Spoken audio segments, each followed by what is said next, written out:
তো যাই হোক, তোমরা সবাই নিশ্চয়ই দেখেছো কলকাতার ওই নিউজটা। ওই ঘটনাটা যে করেছে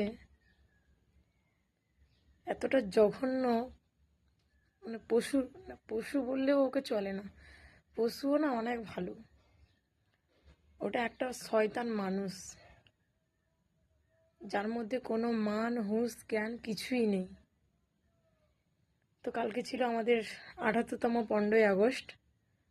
তো যাই সব সেনারা মানে ওদের জীবন দিয়ে অক্লান্ত পরিশ্রম করে আমাদের এই দেশটাকে স্বাধীন করেছিল না, কিছু কিছু শয়তানের জন্য আমাদের দেশটা না স্বাধীন মুক্ত এখনো হচ্ছে না।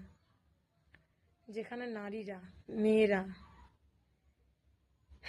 নিজেদের কোনো সেফটি নেই,